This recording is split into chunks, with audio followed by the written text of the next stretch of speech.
Capítulo 23. Una infancia normal. Dicen que todo niño merece una infancia normal. ¿Pero qué es exactamente esta supuesta infancia normal? Muchos hablan de ella con ligereza, como si fuera un derecho garantizado, una etapa silenciosa y color de rosa de la vida. Pero pocos se detienen a reflexionar sobre el peso, el valor y la belleza oculta de este concepto casi invisible, casi utópico.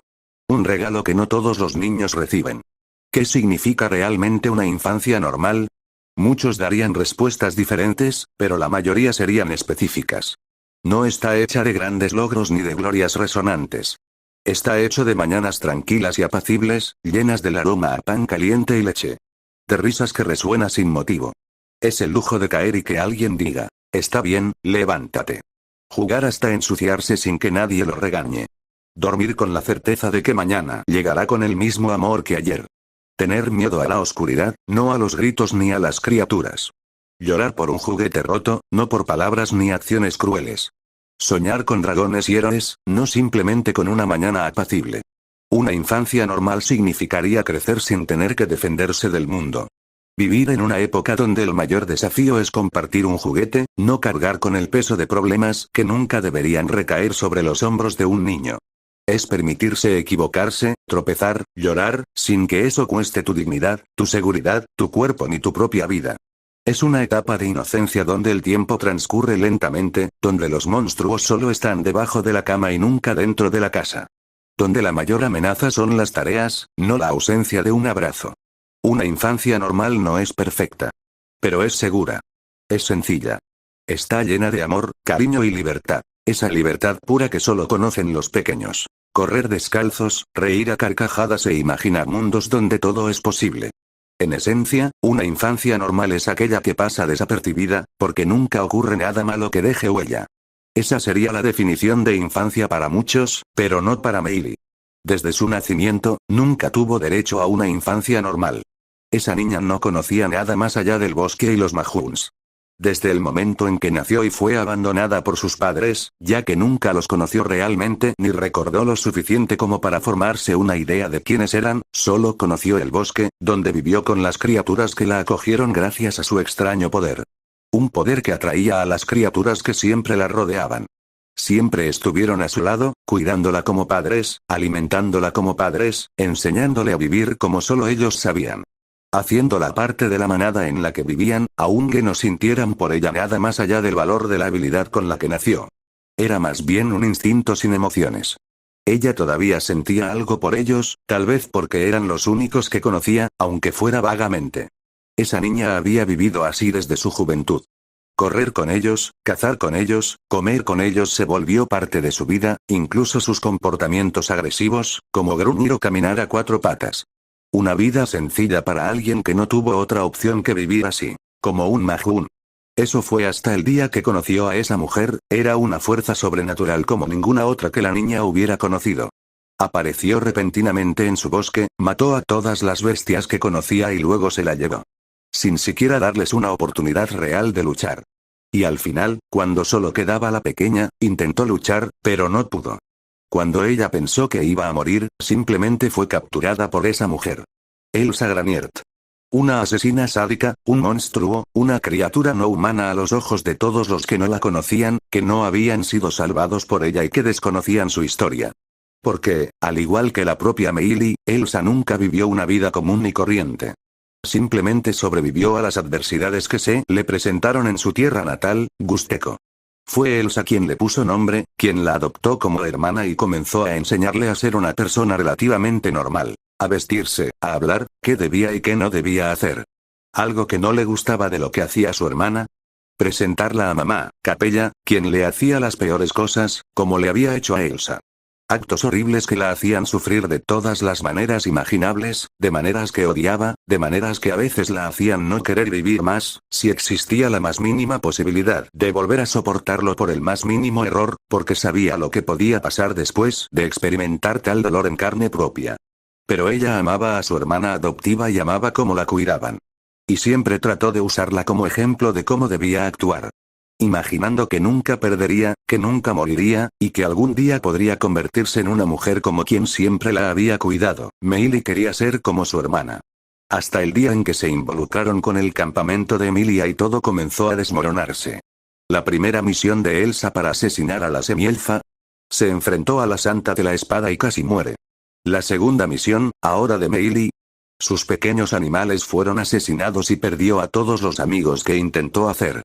Y la tercera misión que les esperaba a ambos. Fueron derrotados, y Elsa murió en combate a manos del niño tigre, algo que Meili jamás esperó, jamás imaginó que sucedería. ¿Y Meili? La capturaron, simplemente por ser niña, lo que hizo que alguien quisiera ayudarla. El dúo de asesinos, incluida la hija más eficiente de mamá, fue derrotado continuamente por ese grupo. Derrotado por alguien que para ellos no parecía especial en absoluto, Natsuki Subaru. Alguien sin nombre famoso, alguien que no parecía ser nadie. Solo un joven extraño que siempre estaba presente cuando la gente a su alrededor luchaba contra ellos y los derrotaba, mientras que él era solo una figura secundaria en ese campamento. La persona más olvidable y prescindible entre todas las figuras poderosas de ese lugar, cuyos logros no eran más que suerte. Pero Meili se dio cuenta de que estaba equivocada. Como todos los demás de ese campamento, ella fue traída a este teatro y se le dio el privilegio de observar el viaje de esa persona. Ese extraño joven que quería ayudarla a tener una infancia normal, según sus propias palabras arrogantes e idealistas. Porque Meili se dio cuenta que la persona que ella creía era solo un chico raro, que tenía una vida fácil lejos del sufrimiento, alguien cuya vida podía ser envidiada, y hasta cierto punto de la historia, Meili tenía razón. Natsuki Subaru tuvo una infancia envidiable en lo que respecta a sus padres. Un padre y una madre amorosos que lo cuidaron incondicionalmente, aunque él no se diera cuenta del todo.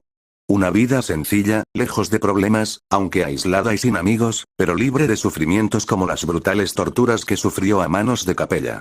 Pero una vez que llegó a este mundo, la locura y la demencia eran las únicas maneras de describir parte, o quizás toda, de lo que rodeaba su vida en este mundo. Locura. Demencia. Palabras que asustan y llevan el sabor amargo de lo inexplicable. ¿Qué son, después de todo, sino sombras distorsionadas de la razón? ¿Reflejos rotos de una mente que ya no se reconoce a sí misma? Dicen que la locura es lo opuesto a la cordura, pero, ¿lo es realmente? Quizás no. Quizás la locura sea simplemente la cordura llevada demasiado lejos. Un reflejo demasiado puro, demasiado doloroso de una verdad que nadie quiere afrontar. No llega de repente, como un rayo. Se arrastra. En silencio. Empieza con un pensamiento extraño, una sensación de estar fuera de lugar. Un susurro que nadie más oye, una mirada que se queda demasiado tiempo en el vacío. Y entonces, se acomoda. Se pone cómoda. Y convierte la mente en un laberinto donde la salida cambia de ubicación cada día. La locura no grita. Susurra. Seduce. Persuade. Hace dulces promesas. Aquí nadie te hará daño. Aquí todo tiene sentido. Y por un instante, cumple. Porque en la locura, el dolor se suspende, el mundo obedece y el caos es el único orden que existe. Y en este reino sin ref, incluso el sufrimiento tiene lógica. Pero hay un precio. Siempre lo hay. Porque cuanto más tiempo permaneces en ese lugar, más difícil se vuelve recordar cómo era el mundo real. Y poco a poco, el rostro en el espejo se vuelve desconocido. Las voces familiares se convierten en ruido. Y tu propio nombre empieza a sonar como una mentira. La locura no es solo la pérdida de la razón. Es la pérdida de identidad. Es olvidar el sabor de las cosas simples. Se trata de encontrar normal lo absurdo y reírse mientras todo arde, no por valentía, sino porque ya no se siente el calor de las llamas. Pero hay algo aún más aterrador. A veces, la locura es la única salida de un mundo que enloqueció primero. A veces, el loco no es el que perdió la cabeza, sino el que se cansó de fingir que todo está bien. La locura es dolor acumulado, gritos inauditos, traumas sin sanar. Es el eco de todo lo ignorado. Un campo de batalla donde el único testigo, es tu propio corazón herido. Y por eso, la locura no es debilidad. Es supervivencia. Una forma distorsionada de seguir existiendo cuando vivir en línea recta ya no es posible. Eso es lo que le pasó a Subaru, en opinión de Meili. Tras tantas muertes, tanto dolor, tanto sufrimiento a manos de quienes lo rodeaban desde que apareció y se involucró con la semielfa, que era el objetivo de su hermana cuando se conocieron. Su primera muerte fue a manos de la espada de Elsa, quien lo cortó por la espalda, matándolo. Un final trágico la primera vez que entró en su nueva realidad. Perdió la vida. Para Meili, quedó claro que cada vez que asesinaban a Subaru, incluso si regresaba, moría de verdad. Porque perdía todo lo que había vivido con otros durante esos bucles. El día que pasó con Emilia. Su tiempo con todos en la mansión. Las conversaciones y promesas que hicieron. Todos los momentos increíbles que compartieron. Para ella, perder todo lo vivido, incluso si lo recordaba, era como morir, o peor. Pero lo que ella consideraba locura e insanidad era su forma de pensar. ¿Perdonar a quienes lo lastimaron? ¿Darle otra oportunidad? ¿Luchar por quienes no lucharían por él a menos que él les diera algo a cambio? ¿Buscar lo mejor de quienes lo lastimaron y lo mataron? Sí, para Meili, eso era locura. Le irritaba profundamente la facilidad con la que él hacía esas cosas. Incluso con ella. Él la perdonaría, como se mostraba en esa pantalla, la perdonaría por cada muerte que le causó. Las veces que lo maldijo. Las veces que lo hizo atacar. Las veces que lo arrojó por las escaleras. Para él, para Subaru, esas muertes eran perdonables, e intentaría redimirla con todo lo que tenía. Incluso ofreciéndole ser su hija. Su hija. Una declaración irritantemente amable, claramente destinada a hacerla abrirse y aceptar que él quiere lo mejor para ella, quiere darle la oportunidad de ser una niña normal. ¿Por qué? Porque Natsuki Subaru es una persona extraña. Un loco. Un demente. Alguien tan malo como un arzobispo del pecado, en quien irónicamente se convertiría en una ruta alternativa, debido a su forma de pensar. Todo por una mente fracturada por su pésima autoestima, con un apego demencial a cualquiera que le mostrara el más mínimo afecto o atención.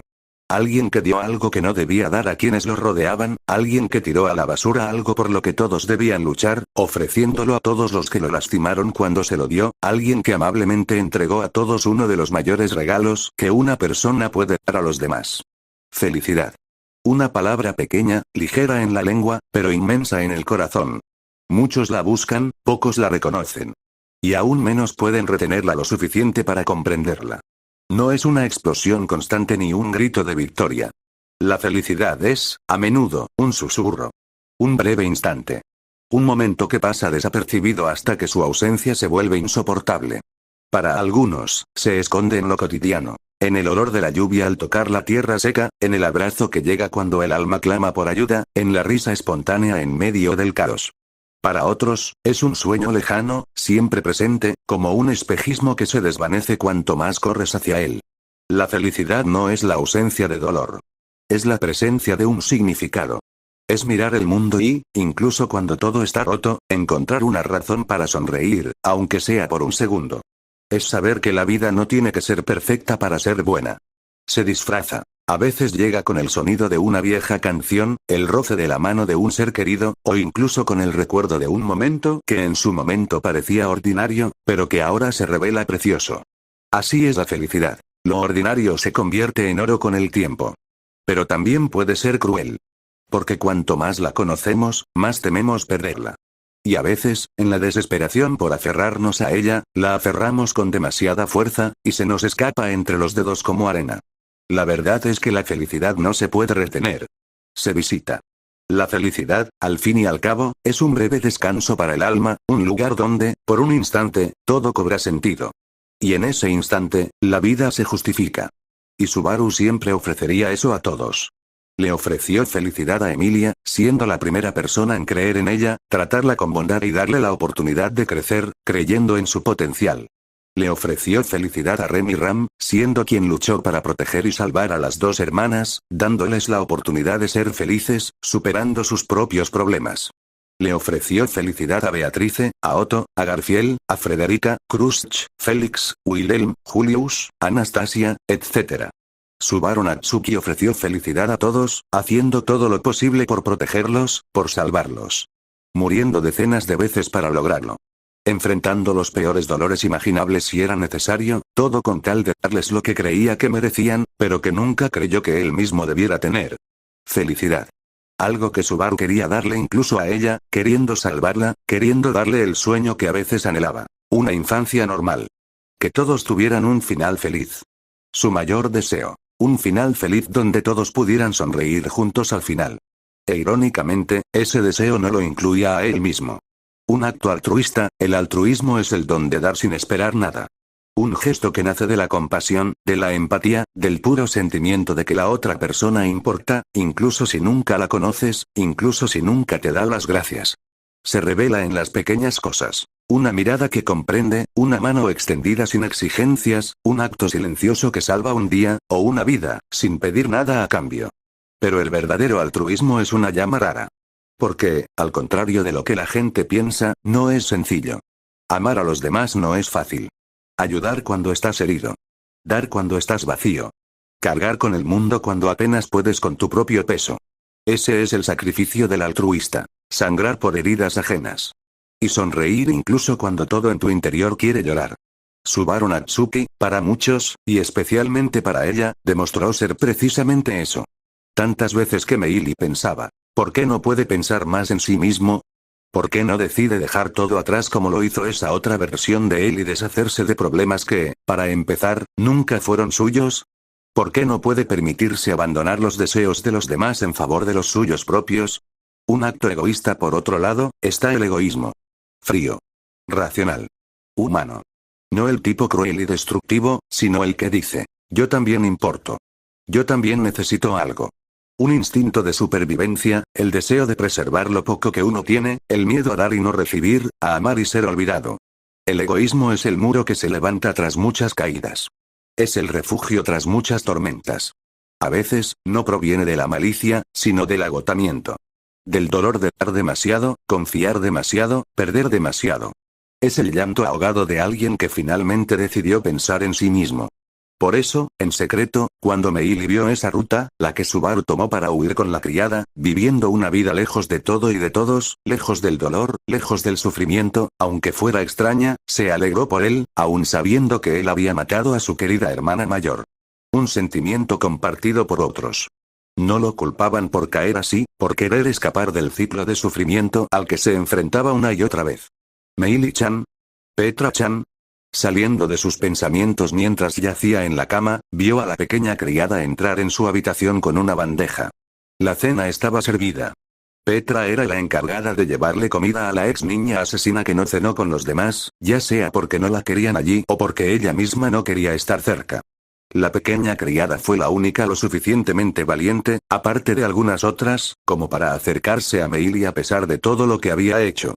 Petra deambulaba por la habitación, que era bastante espaciosa para la joven asesina, con una cama mucho más cómoda que la que Meili tenía en su celda, algo justo para alguien que había intentado actos tan terribles contra sus captores, y que ya los había cometido contra otras personas inocentes o no inocentes.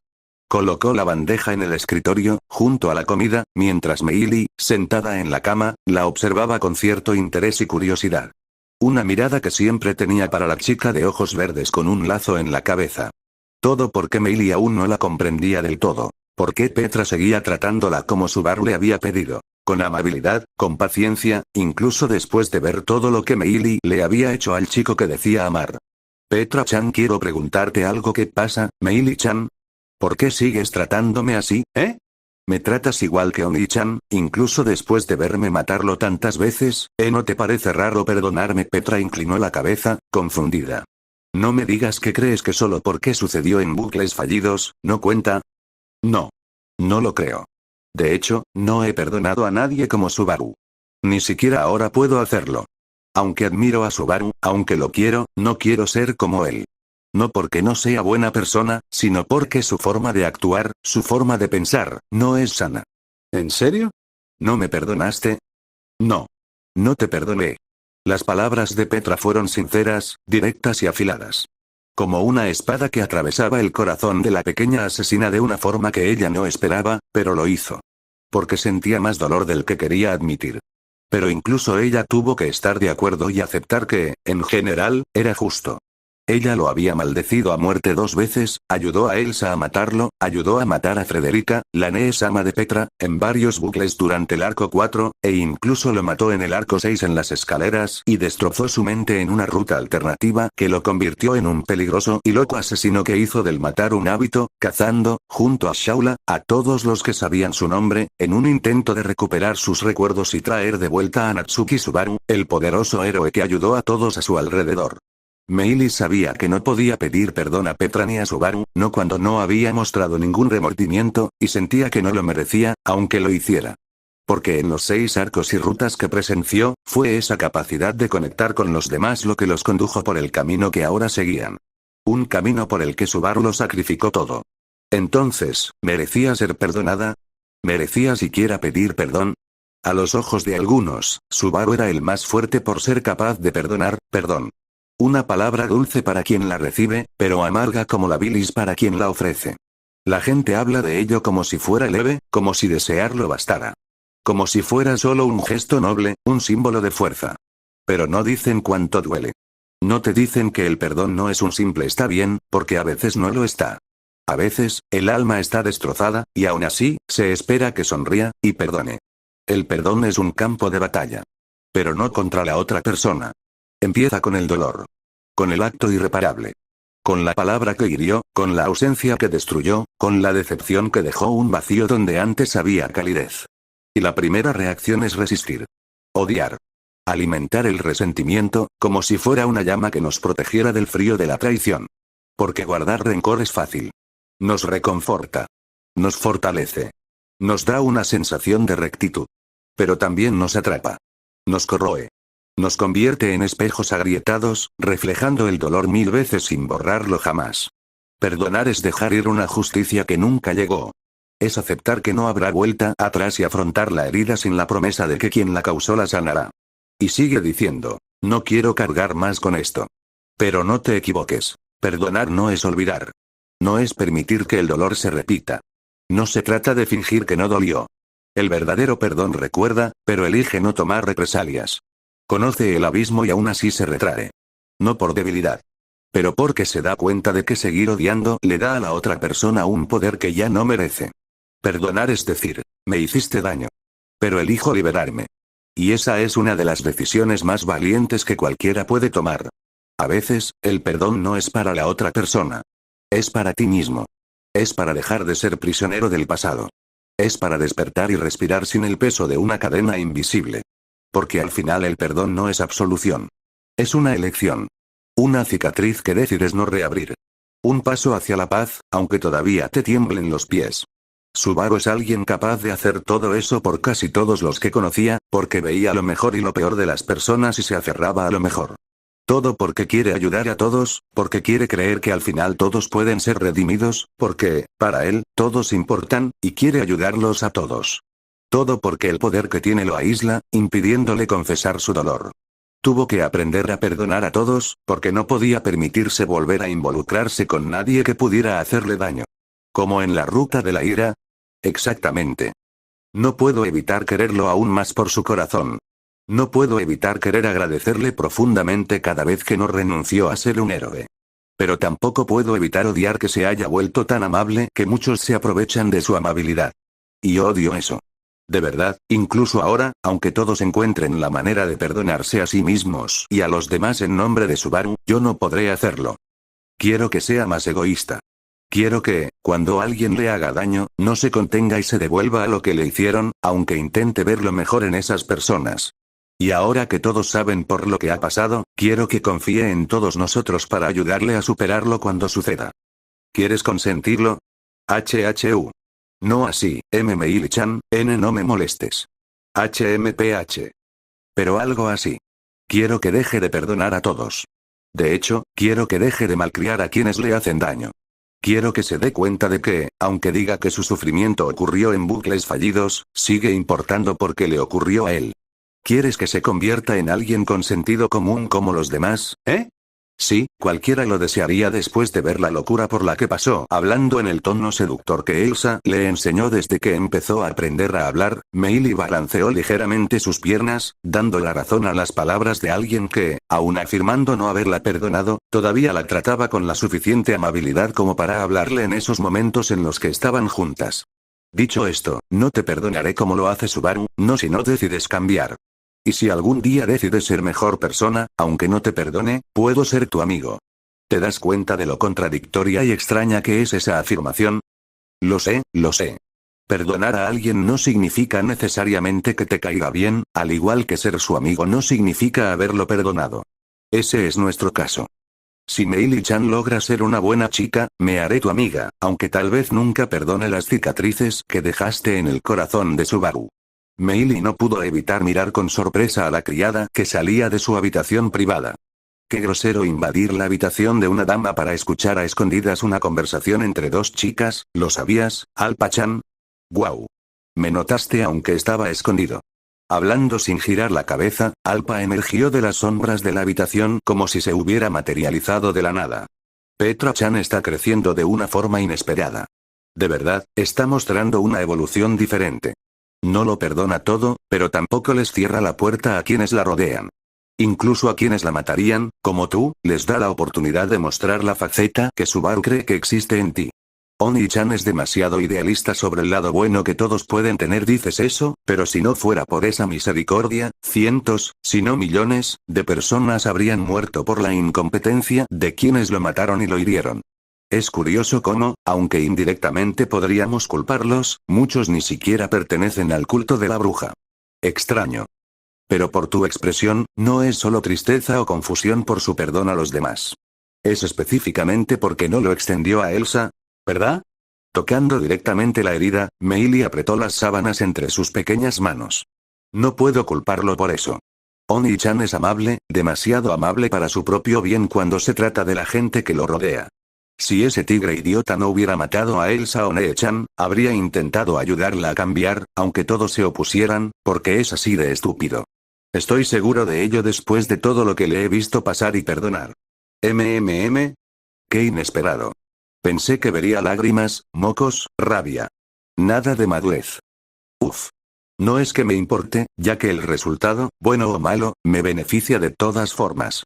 Y más aún cuando mis expectativas se ven trastocadas por quienes se meten en mi jueguito de manipulación y diversión. Si esperas que la gente se enoje por tus palabras, deberías decir cosas así más a menudo, Alpa-chan, ¿en serio? Bueno, me esforzaré más en ese aspecto. Porque me da igual si le caigo bien a la gente o no.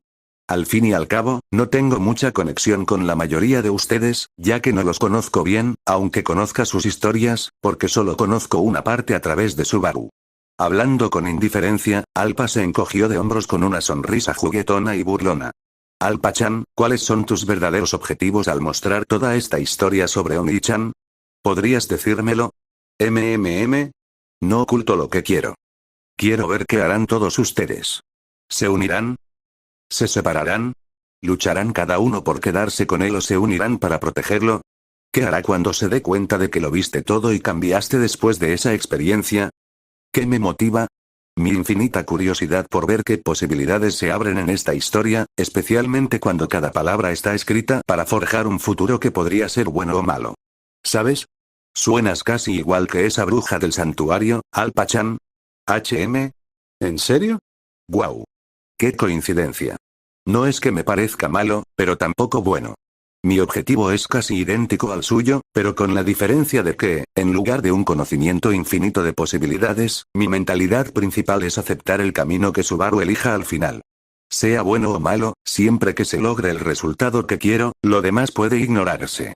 ¿Y qué resultado deseas para Oni-chan? ¿Qué más? Quiero que sea feliz. Ya sea rodeado de sus amigos o sobre una pila de cadáveres y de inocentes. Mientras su corazón esté contento y realizado, puedo aceptarlo como héroe o villano, siempre y cuando se acepte a sí mismo al final, sin arrepentirse de su camino. Después de todo, al final, alguien tiene que aceptarlo, con todas sus virtudes y defectos, y yo quiero ser esa persona. Meili no respondió a esa declaración de la bruja. El tono que usó no transmitía malicia ni sentimientos negativos, ni siquiera románticos ni sexuales. Era casi el mismo tono que uno esperaría de la bruja de la envidia, amándolo sin importar el camino que eligiera, siempre y cuando fuera feliz, siempre y cuando estuviera a salvo.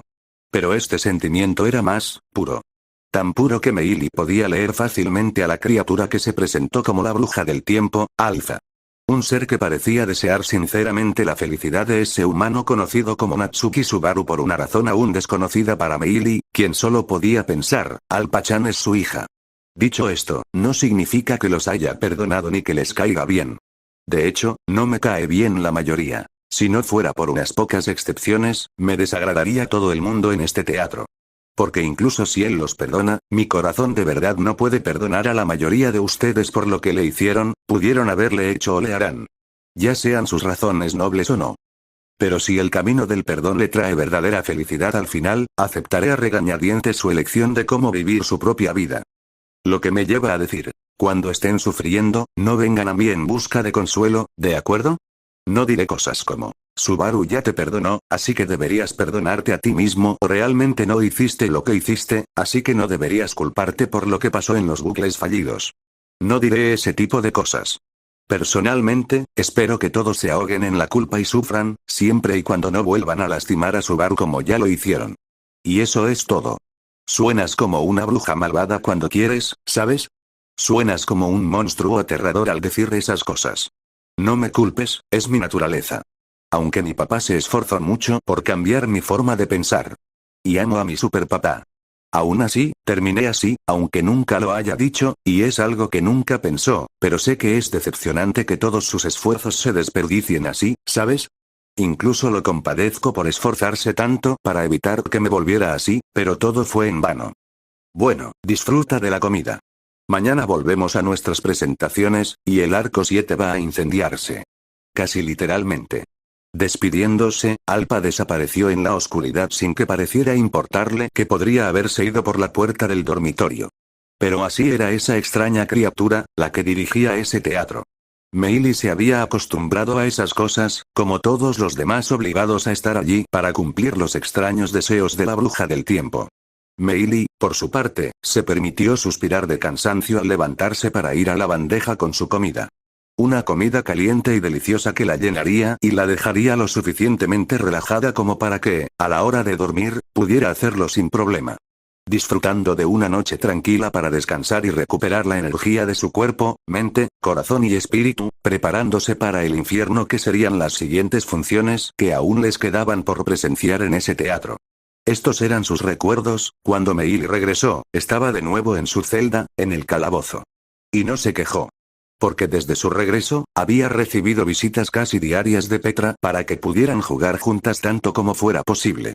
Pero las visitas de Subaru se habían interrumpido debido al regreso de Rem, y ella no se quejaría. Meili podría tomarse más tiempo para reflexionar sobre lo que quería hacer. Tenía que decidir qué quería hacer con su vida. Porque sabía que Subaru no renunciaría a ayudarla, a intentar conquistarla, a integrarla a su familia para que pudiera tener una vida que Meili nunca tuvo la oportunidad de vivir. Y aún sabiendo que había cometido cosas terribles, su egoísta corazón quería aprovechar esa oportunidad. Así como su codicia era inmensa al desear el afecto de Subaru, el afecto que todos los demás parecían haberse ganado con el tiempo. En realidad, quería una oportunidad.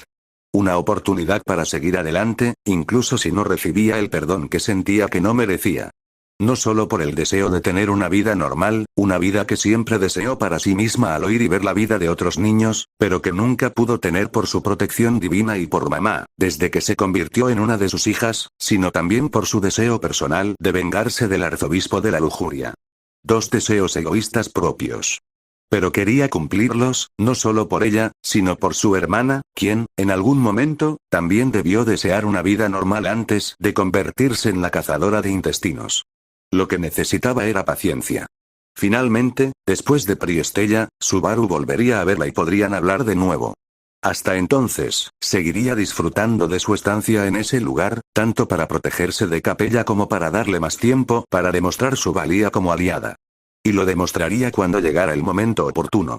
Estaba en su celda, jugando como siempre, cuando se abrieron las puertas.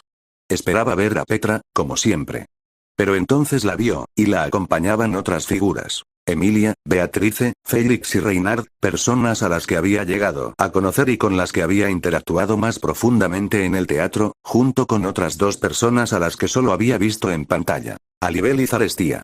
Un grupo muy distinto, pero lo que más destacaba eran sus rostros, cuyas expresiones y el brillo en sus ojos denotaban una clara preocupación. ¿Le pasó algo a Oni-san? Preguntando con curiosidad, no pudo evitar pensar que tal vez